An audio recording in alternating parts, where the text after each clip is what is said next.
첫 번째 편, 테니스 세대 갈등? 2030 모임의 50대가?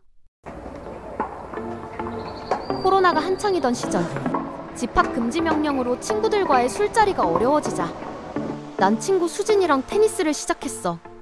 2년 차쯤 됐을 무렵 우린 시립코트를 어렵게 예약해서 주말마다 즐겁게 게임을 즐겼지. 사실 테니스 시립코트는 평일 퇴근 시간 후 예약을 잡는 건 굉장히 어려워. 이번 코트는 2달 만에 잡은 아주 소중한 코트였어. 내일은 수진이랑 나, 민호 오빠 이렇게 총 3명이 같이 치기로 했어. 혼복을 쳐야 해서 남자 1명을 추가 모집해야 했지. 우리는 가끔 인원이 부족하면 테니스 친구 찾기 어플 풀스매시에서 게스트를 모집하곤 했어. 20, 30대 초중급, 구력 2년 정도 가볍게 치실 남자 1분 모집 중. 안녕하세요. 참석 가능할까요? 와, 역시 황금 시간대라 연락 바로 오는구나. 네, 조건 맞으시면 참석 가능합니다. 네, 그럼 약속 시간에 뵙겠습니다. 모집 완료. 다들 약속 시간에 만나요. 카톡! 지민아, 고생했어. 내일 만나자.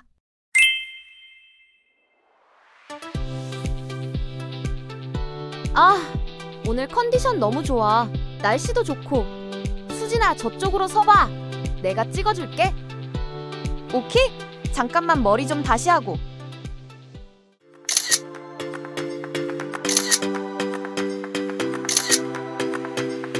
좋아, 자연스러워. 안녕하세요. 저 게스트 왔는데요. 네? 아, 잠시만요. 죄송해요. 뭐지? 할자 씨가? 30초만 기다려주실래요? 이것만 좀 찍고요. 지민아, 너도 여기 서봐. 라켓 들고 얼른. 꺄! 이쁘게 나왔네. 아, 죄송해요. 저희가 땀 흘리기 전에 사진을 찍어야 돼서. 호호호. 근데 민호는 오고 있대? 금방 도착한대. 저 이제 몸 좀 풀어도 될까요? 네? 잠시만. 이쪽으로 오세요. 병철님이시죠? 네, 맞습니다. 젊은 분들이랑 치고 싶어서 신청했어요. 10년 정도 쳤는데 초보자분들한테 잘 맞춰서 칠 수 있습니다. 지민아, 우리 모집 글에 20, 30대라고 쓰지 않았어? 썼지. 근데 뭐라고 하기도 애매하네. 저도 이 시립코트 한번 와보고 싶었는데 예약이 쉽지 않아서 이렇게 게스트로 한번 신청해봤습니다. 안녕하세요. 민호, 하이! 저분이 게스트야? 그렇게 됐어. 어휴, 젊은 친구들이라 그런가 에너지 넘치네요. 자, 그럼 몸부터 풀고 시작해볼까요?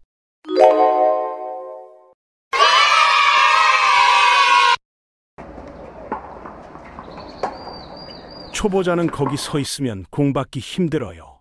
베이스라인 뒤쪽으로 좀 빠져봐요. 그렇죠? 공이 어차피 내 쪽으로 오기 때문에 공한테 달려들 필요가 없어요.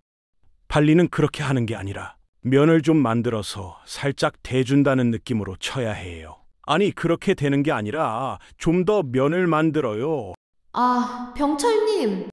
코칭은 그냥 코치님한테 받을게요. 자, 이제 템포 올려볼까요? 으라차! 지민아, 괜찮아? 아저씨! 아니, 병철님, 공이 너무 세요. 저희 그냥 가볍게 치는 스타일이라서요. 어이쿠, 미안합니다. 집중하다 보니까 나도 모르게 힘이 들어갔네요. 허허허, 재밌게 하려면 제대로 쳐야 제맛 아닌가요? 허허허허. 병철님 구력이 꽤 되시는 것 같은데 저희 그냥 초보 모임이에요. 네. 그럼 제가 한번 조절해서 쳐보겠습니다. 우린 그렇게 약간 상한 기분으로 2시간 정도 운동을 마쳤어. 오늘 덕분에 즐겁게 운동했어요. 다음부턴 너무 20, 30대만 모집하지 말고 우리 같은 나이 좀 있는 사람들도 모집해주세요. 나도 이런 좋은 코트에서 계속 운동 같이 하고 싶네. 허허허. 제가 와서 좀 불편했던 건 아니죠? 네? 아니, 그게 아닙니다. 오늘 잘 쳤습니다. 조심해서 들어가세요.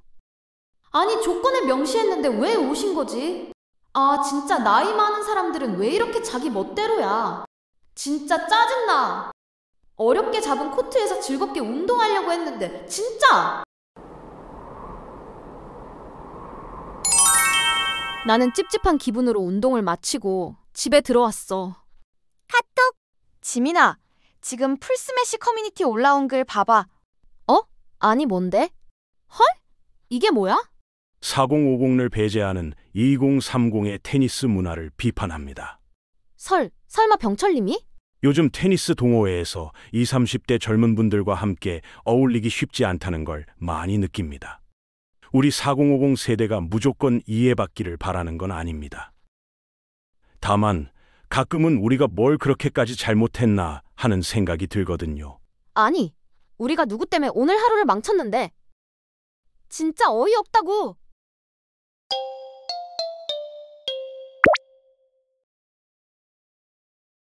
이번 영상은 실제 테니스 커뮤니티에서 논란이 됐었던 테니스 세대 갈등 사연입니다.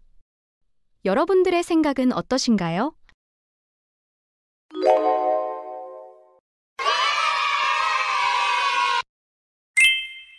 요즘 예비부부, 결혼 깨지는 과정. 저는 올해 35살, 평범하게 직장을 다니는 회사원입니다. 이제 슬슬 연애보다는 결혼을 해야겠다는 생각이 들었습니다. 솔직히 나이도 있고 주변 친구들의 결혼식을 다녀오면서 나도 이제 정말 해야겠다라는 생각이 자연스럽게 들더군요. 소개팅이나 맞선도 몇 번 해봤지만 마음이 가는 사람은 없었습니다. 그러던 중 저기 민수 씨 맞죠? 안녕하세요? 작년 겨울 지인의 소개로 지금의 여자친구를 만났습니다. 그녀의 나이는 34살이었습니다.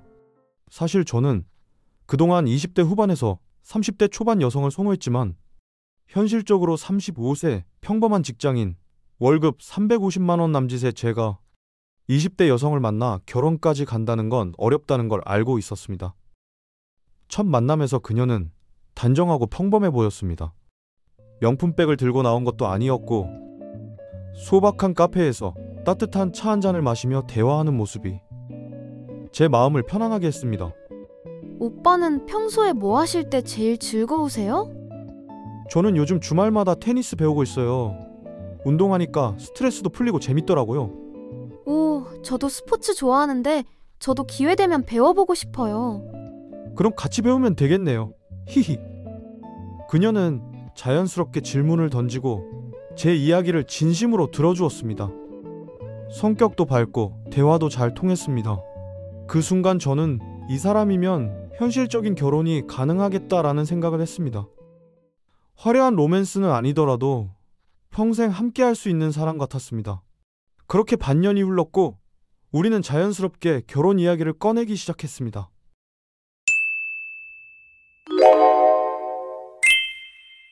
예물, 예식장, 신혼집. 하나하나가 쉽지 않았지만 저는 결혼이란 서로 맞추는 과정이라고 생각했습니다. 자기야, 예물은 어떤 걸로 할까? 너무 부담스럽지 않은 선에서 하면 될 것 같아. 오빠, 반지는 반클리프 다이아 1캐럿 정도로 하면 괜찮겠지? 다이아 1캐럿? 그 정도가 적당한 건가? 내 친구들도 아무리 소박하게 해도 1캐럿 이상씩은 다 한단 말이야. 아, 그래? 월급의 3배 정도 되는 가격이 적당하다면 그렇지. 예물은 여자친구의 요구에 맞춰주었습니다. 예식장도 컨벤션 센터에선 죽어도 안 한다는 여자친구의 말에 그녀가 마음에 들어한 호텔을 선택했습니다. 이 정도는 해줄 수 있었습니다. 그런데 문제는 집이었습니다. 저는 현실적인 방안을 제시했습니다. 자기야, 우리 우선 전세부터 시작하자. 대출을 크게 지지 말고 차근차근 모아서 조금씩 옮겨가는 거야. 그녀는 잠시 제 말을 듣더니 고개를 저었습니다. 오빠, 요즘 전세로 시작하면 평생 집 못 산대. 무리해서라도 매매로 들어가야 해. 집값은 계속 오르는데 가만히 있으면 우리도 벼락거지 될 수도 있어. 전세로 시작하면 계약 때마다 올려달라고 하고 우리가 열심히 돈을 모아도 결국 오른 전셋값 메우기만 바쁠 거야. 저는 계산기를 꺼내 대출 규모와 이자 부담을 설명했습니다. 지금 수도권 아파트 20평만 해도 8억이 넘어. 대출을 6억 이상 껴야 한다는 건데 매달 이자만 몇백이야.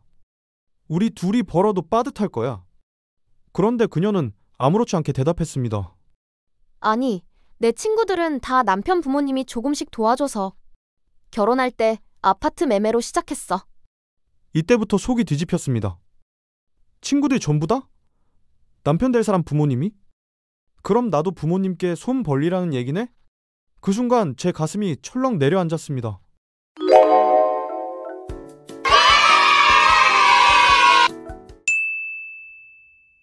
그리고 결정적인 사건은 상견례 자리에서 발생했습니다. 오늘 이렇게 좋은 자리를 마련해 주셔서 감사합니다. 저희도 이렇게 만나 뵙게 돼서 반갑습니다. 그런데 우리 애들 신혼집은 준비가 어떻게 되고 있죠? 조금 무리해서 경기도 외곽에 아파트를 마련하려고 합니다. 대출은 조금 끼고요. 우리 부모님은 내가 집 문제로 여자친구와 갈등이 좀 있었던 사실을 듣고는 무리해서라도 조그마한 아파트 하나 장만해 주시기로 했습니다.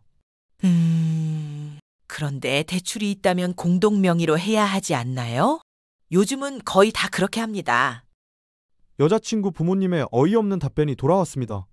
대출이라고 해봤자 집값의 30% 정도뿐이고 나머지 70%는 우리가 마련한 건데 굳이 명의를 나눠야 합니까? 저희도 혼수를 최고급으로 맞출 예정입니다. 이 정도면 공동 명의 하는 게 맞다고 봅니다.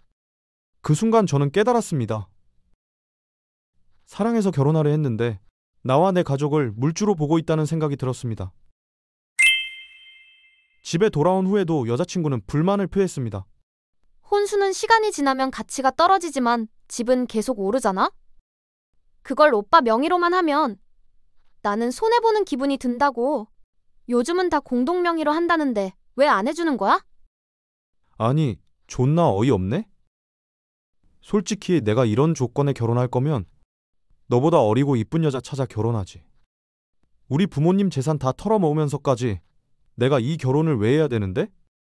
집에 돌아온 뒤 평소 말씀 없으시던 아버지가 조용히 말씀하셨습니다. 결혼은 네가 하는 거니까 네 뜻대로 해라. 신중히 결정했으면 좋겠다. 아빠가 미안하다. 그 말 속에 담긴 의미를 저는 충분히 이해했습니다. 결국 저는 결정을 내렸습니다. 나는 현실적으로 계속 무리하면서 너를 만족시킬 자신이 없어. 결정적으로 나와 내 가족이 큰 부담을 지고 집을 장만하면서까지 이 결혼을 진행하는 게 맞는지 모르겠어. 너와의 미래를 생각하면 불안감이 더 커지는 것 같아. 저는 파혼을 통보했습니다. 그녀는 눈물이 맺히며 말했습니다.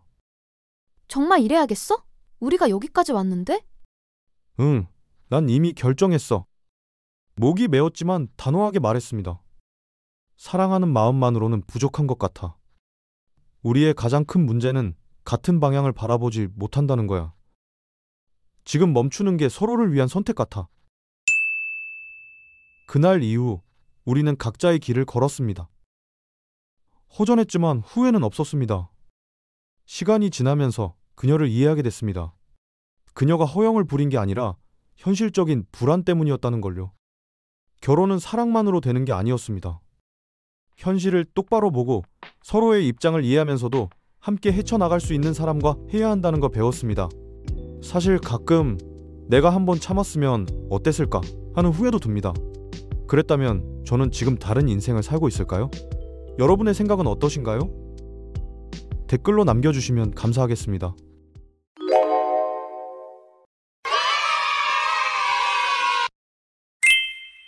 요즘 남자들 결혼 안 하는 이유. 저는 39세 남자입니다.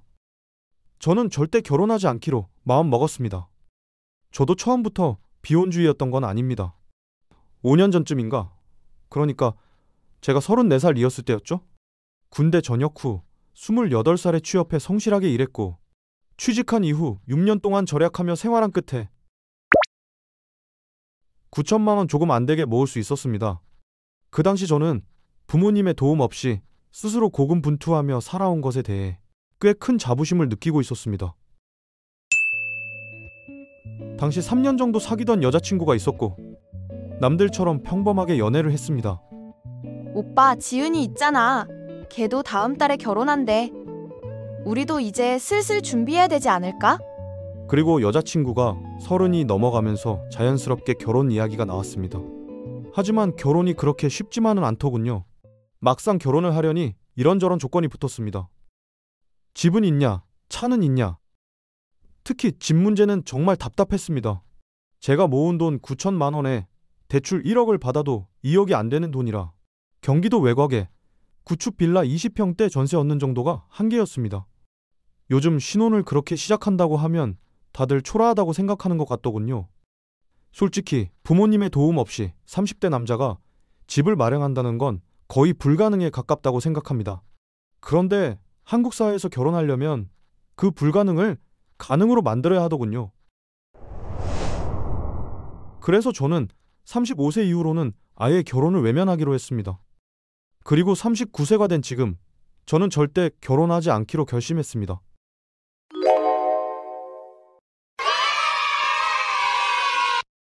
저는 한 달에 500만 원을 법니다. 혼자 사는 기준으로 500만 원이면 충분히 호화롭게 살 수 있습니다. 보증금 1억에 월세 80만 원 정도로 서울 역세권 오피스텔에서 살고 월 80만 원으로 벤츠 E클래스를 장기 렌트에 타고 다닙니다. 또 개인 퇴직연금에 월 90만 원을 넣고 있습니다. 이렇게 해도 월 250만 원 정도가 남습니다. 그걸로 관리비랑 보험비 내고 하고 싶은 취미생활을 즐기고 먹고 싶은 거 돈 걱정 안 하고 먹으면서 충분히 살 수 있습니다. 하지만 같은 돈으로 결혼을 한다면 어떨까요? 최근 인터넷에서 월 700만 원은 벌어야 아이 키우고 살 수 있다는 글을 본 적이 있습니다. 세 식구만 돼도 기본적인 주거비, 식비만 월 4,500만 원이고 아이 교육비, 남들 다 하는 정도만 시켜도 최소 월 8, 90만 원은 추가로 든다고 하네요. 제 월급 500만 원으로는 결혼 생활을 하려면 생활 수준을 엄청 낮춰야 할 겁니다. 월급이 한 1,000만 원 정도는 되어야 지금과 같은 삶이 가능하겠죠. 가끔 이런 제 모습을 가까이서 지켜본 친구들은 야, 아무리 그래도 노후 준비는 해야 되는 거 아니냐? 이렇게 물어보곤 합니다. 일단 저는 다닐 수 있을 때까지 회사에 붙어 있다가 60대 이후에는 퇴직금과 매달 90만 원씩 납입했던 개인 퇴직연금 받으면서 싫어하는 일 안 하고 소박하게 하고 싶은 거 하면서 살 계획입니다. 회사 다니면서 지겹도록 받았던 인간관계 스트레스, 나이 먹어서까지 그렇게 살고 싶지는 않습니다. 물론 이러다가도 가끔 외로움 때문에 연애를 하고 싶기도 합니다. 하지만 데이트를 하려면 SNS 하프를 찾아 예약해야 하고 차를 가져가면 주차장도 찾아야 하고 맛집은 타이밍 맞춰 예약해야 하죠. 비용도 시간도 어마어마하게 들어갑니다. 결국 데이트가 힐링이 아니라 과제가 되어버리더군요. 차라리 안 하는 게 낫습니다. 그리고 요즘은 혼자서도 재밌게 놀 수 있는 것들이 넘쳐납니다. 유튜브, 넷플릭스, 게임만 해도 주말이 모자랍니다. 굳이 연애를 해야 할 이유를 못 느낍니다. 그리고 나이가 40 가까이 되니 10가지 중 9가지가 마음에 들어도 한 가지가 거슬리면 굳이 만나고 싶지가 않습니다. 기준은 까다로워졌고 혼자 즐기는 시간이 더 소중합니다. 결국 혼자가 편하더군요. 무엇보다 요즘은 연애를 안 해도 잃는 게 거의 없습니다. 예전엔 명절마다 결혼도 안 하고 여자친구도 없으면 친척들 눈치가 보이고 노골적인 질문에 피곤했었는데 지금은 분위기가 달라졌습니다. 요즘 젊은 사람들 결혼하기 힘들어, 그치? 취업도 힘든데 집값도 너무 오르고. 하여간 요즘 젊은 애들 불쌍해. 이런 인식이 많아져서 이제는 불편한 질문도 안 하십니다. TV 예능이나 유튜브를 봐도 나 혼자 산다 같은 비혼, 자발적 솔로 콘텐츠가 많습니다. 혼자 사는 삶이 자유롭고 멋지게 그려지죠. 저도 그래서 자발적으로 싱글을 선택했습니다. 감정과 시간, 돈을 쓰며 연애나 결혼을 하기보다는 그 에너지를 제 자신에게 쓰는 게 훨씬 낫다고 생각합니다. 저는 지금 저의 삶에 만족합니다. 여러분의 생각은 어떠신가요? 댓글로 남겨주시면 감사하겠습니다.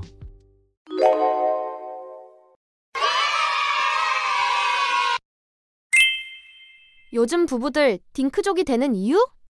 저희는 아이를 갖지 않기로 했습니다. 아이를 싫어하거나 처음부터 아이를 갖지 않기로 한 건 아닙니다. 우선 이 정도 경제적 능력으로 아이를 가져도 되나 하는 불안감이 있었고, 무엇보다 저는 아이를 낳고 잘 키울 수 있는 자질이 부족하다고 판단했습니다. 저는 아이를 낳기엔 너무 똑똑합니다. 이게 무슨 말이냐고요? 아이가 생기면 희생해야 할 저의 시간과 에너지, 그리고 회사에서의 커리어.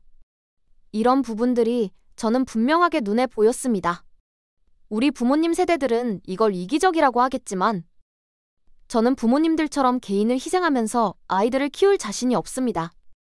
물론 우리 부모님들의 희생으로 우리가 존재하는 거지만, 그 희생을 이어받기에는 저는 이미 많은 걸 알고 있었습니다. 나라에서 저출산 어쩌고 하면서 대한민국의 미래를 걱정하잖아.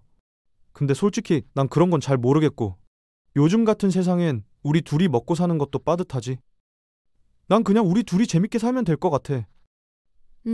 나도 그래. 행복의 기준이 꼭 아이일 필요는 없는 거잖아. 이렇게 저희 부부는 둘의 행복에 집중하기로 했습니다.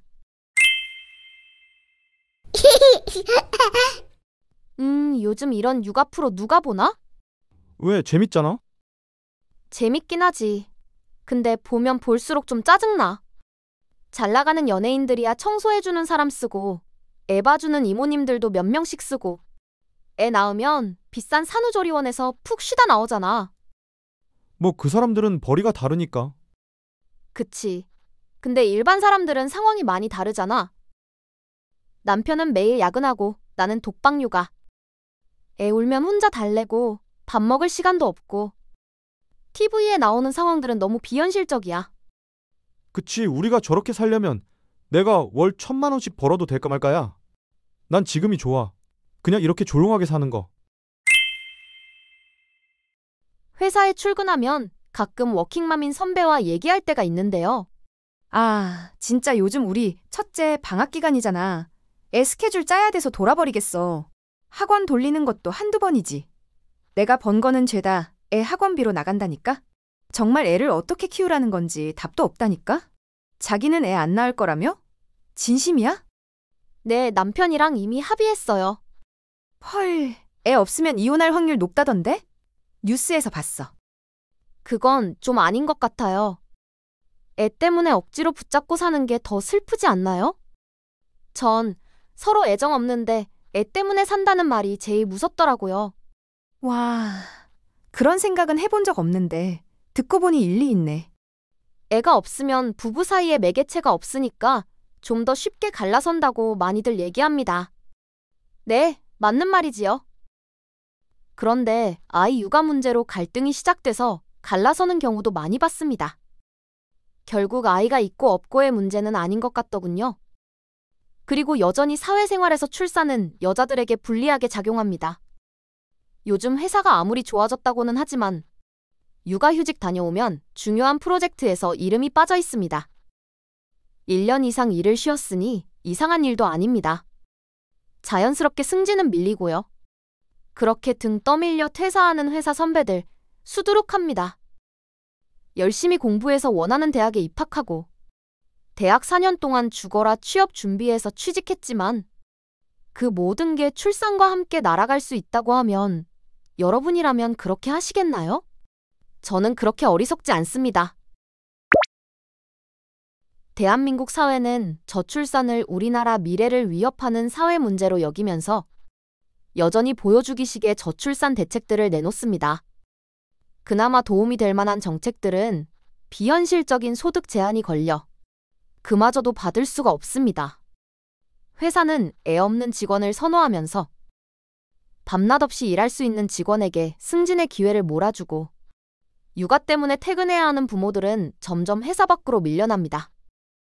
이런 상황에서 출산을 선택하기엔 저는 너무 현명하고 똑똑합니다. 아이가 주는 행복이요? 저도 물론 느껴보고 싶습니다. 하지만 그 행복을 느끼기 전에 저와 저희 부부가 무너지는 게 아닌지 불안하고 또 불안합니다. 이렇게 저희 부부는 딩크족을 선택했습니다. 하지만 가끔 주변 상황들에 조금 흔들릴 때도 있습니다. 특히 부모님들은 항상 저희를 걱정하시지요. 얘야, 이제 슬슬 좋은 소식 좀 있어야 하는 거 아냐? 너도 나이가 있는데. 우리도 손주 보는 재미 좀 있어야지. 손주들 재롱 보는 게 삶의 낙인데. 옆집 김씨네는 벌써 손주가 둘이라더라. 엄마, 아빠, 저희는 아직 생각 없어요. 아니, 사실 안 가지려고 해요. 뭐? 아니 왜? 애는 있어야지. 나중에 늙으면 니네끼리만 있으면 외롭다고. 외로움 때문에 아이를 낳는 게 더 무서운 거예요. 결국 키우는 건 저랑 남편인데 부모님이 대신 살아주는 것도 아니잖아요. 엄마, 아빠 미안한데 이 일은 저희가 알아서 할게요. 딩크족이요? 마음먹었지만 가끔 흔들립니다. 이게 맞는 선택일까요? 여러분들의 생각을 댓글로 남겨주세요.